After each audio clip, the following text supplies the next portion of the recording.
Bismillahirrahmanirrahim. Assalamualaikum warahmatullahi wabarakatuh.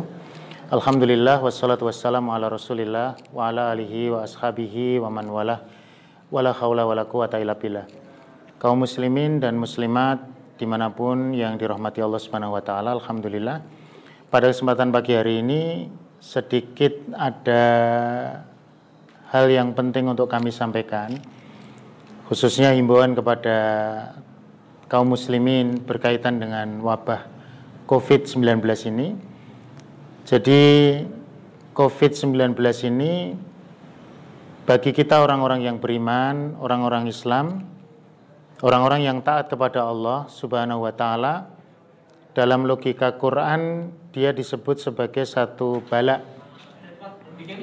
bala atau ujian yang ujian itu bisa berupa kebaikan atau keburukan. Karena faktanya dengan adanya COVID ini ada juga pihak-pihak yang mungkin diuji dengan kebaikan, meskipun yang banyak tentu kita rasakan sebagai ujian keburukan. Atau dalam term yang lain disebutnya dia sebagai satu bentuk musibah. Nanti yang paling banyak di dalam Quran justru disebutkan ada kata-kata azab atau siksa yang itu ditujukan kepada mereka-mereka yang bermaksiat, mereka-mereka yang kafir, mereka-mereka yang musyrik. Nah, berkaitan dengan ujian atau bala ini, sebetulnya yang menjadi bahan ujian daripada wabah COVID ini tidak hanya sekedar penyakitnya itu yang menyerang kepada beberapa orang, kemudian statusnya harus menjadi PDP atau mungkin dia suspek atau bahkan positif corona atau bahkan meninggal atau disembuhkan.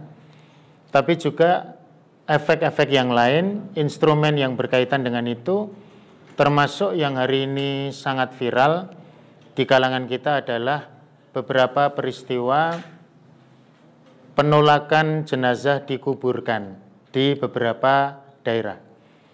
Seperti yang terakhir kemarin cukup ramai, ada peristiwa-peristiwa tersebut.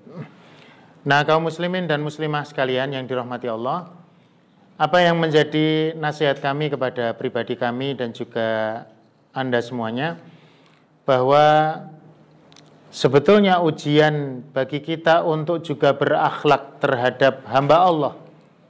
Dalam hal ini adalah mereka-mereka yang menjadi garda terdepan di dalam relawan penanganan kasus COVID ini sampai kepada tim yang harus menyelesaikan pemakaman atau perawatan jenazah dengan SOP Corona ini, tentu kan menghadapi ujian-ujian tadi. Nah, ini sebetulnya adalah merupakan bagian daripada ujian adab kita, akhlak kita kepada saudara-saudara kita. Jadi sebetulnya sangat tidak pas ya ketika kita sudah bisa pahami dan kita bisa mengkaji ketika perawatan jenazah itu sampai mekanisme penguburan itu sudah melalui standar operasional prosedur yang dinyatakan oleh para ahli itu aman dari penularan. Jadi memang dibikin dengan SOP khusus itu memang supaya tidak menjadikan mayat itu menular. Tapi ya memang kita repot hari ini karena dalam terminologi corona ini menjadi sangat sulit untuk difahami oleh sebagian orang awam, bahkan yang tidak awam sekalipun.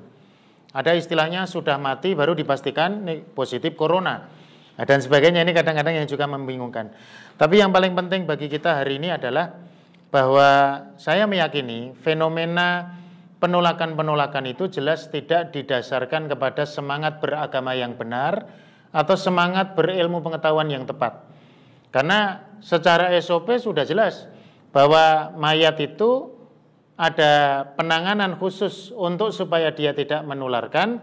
Kemudian juga sebagai seorang muslim kita mengikuti SOP yang memang sudah ditetapkan, tentu tidak bersentuhan, tidak berdekatan.